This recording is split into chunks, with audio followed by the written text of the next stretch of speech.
Konflik Ambon yang dikenal sebagai konflik berdarah dengan menewaskan hampir 5.000 nyawa dan berlangsung dari tahun 1999.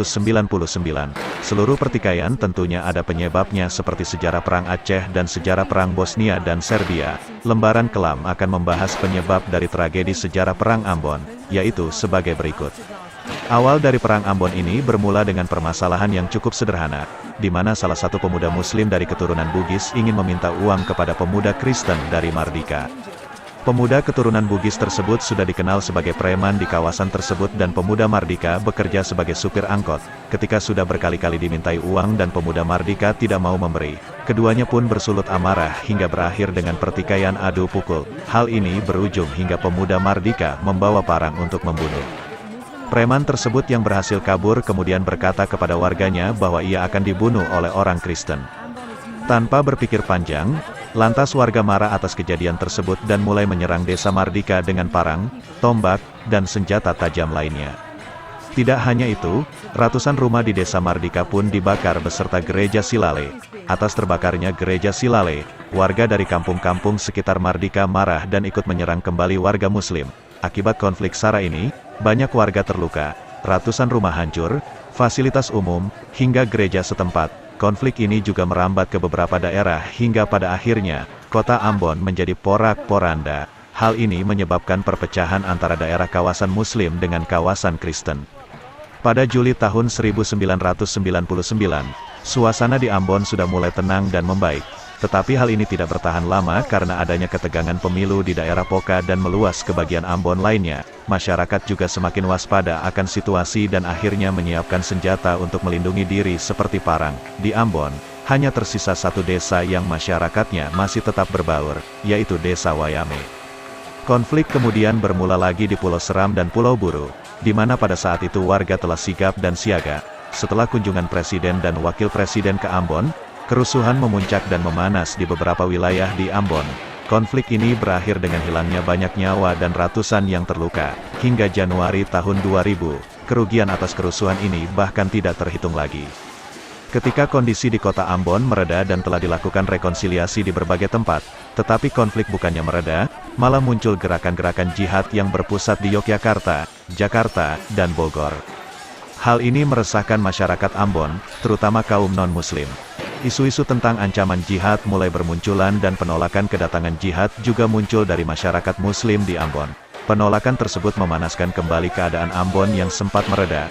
Konflik pun terpicu kembali setelah Wakil Presiden berkunjung ke Ambon dalam acara SBJ. Acara ini juga dihadiri oleh kelompok milisia Batu Merah yang beragama Islam dan juga kelompok Kuda Mati yang beragama Kristen. Hal ini menyebabkan kerusuhan mulai merebak dan berkepanjangan. Pada saat krisis di Ambon, pemerintah akhirnya melepaskan tangan karena sudah tidak sanggup lagi menangani konflik yang terus berkelanjutan. Kejadian ini membuat bangkitnya Front Kedaulatan Maluku yang merupakan pewaris dari Republik Maluku Selatan, RMS. Pemerintah menganggap bahwa adanya kelompok tersebut justru memperkeruh suasana di Ambon. RMS dibentuk pada tahun 1950 dan kelompok tersebut berusaha mengadvokasi kaum separatis Jatinegara yang didominasi Muslim, di mana kemudian, RMS dianggap sebagai gerakan Kristen yang memperburuk konflik dinamika agama. Konflik yang terjadi karena kesalahpahaman ini kemudian dimanfaatkan oleh oknum-oknum tidak bertanggung jawab demi kepentingan kelompok tertentu. Ada faktor lain yang menjadi penyebab konflik ini seperti ekonomi, sosial, dan politik.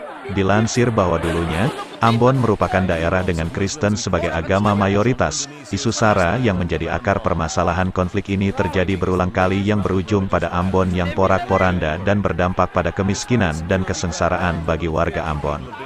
Isu SARA ini berperan sebagai pemicu untuk mengadu dombakan dua kelompok besar dan menciptakan kerusuhan yang berlangsung lama. Jika ditinjau kembali, awal dari permasalahan ini hanya kesalahpahaman antara preman dan supir angkot dan berakhir pada perpecahan antara kedua kubu yang merebut banyak korban jiwa. Pada saat perdamaian terjadi yang ditandai dengan penyerahan sejumlah senjata api dan bom rakitan antar dua desa pada tahun 2016. Penyerahan senjata tersebut menjadi peristiwa bersejarah kedua desa dan menjadi akhir dari pertikaian di Ambon.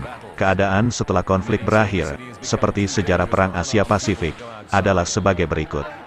Provokasi masih ada terjadi di sekitar Ambon yang sulit ditelusuri siapa pemicunya. Tetapi warga Ambon telah belajar dari pengalaman dan tidak ingin adanya pertumpahan darah lagi, maka masyarakat tidak mudah terpancing lagi.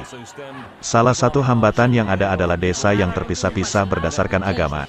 Meskipun warga masih saling berinteraksi, trauma atas kerusuhan masih menghantui mereka sehingga mereka hidup terpisah. Masyarakat Ambon mulai melihat kembali budaya leluhurnya, pelagandong, yang sempat ditelantarkan pada konflik. Pelagandong merupakan ikatan persaudaraan antar kampung yang biasanya terjadi antar kampung yang berbeda agama. Karena masih adanya letupan api-api konflik yang mungkin terjadi, seperti persaingan politik lokal, para tokoh agama setempat tak henti-hentinya berkampanye supaya warga tidak terpancing untuk berkonflik lagi hanya karena pilkada.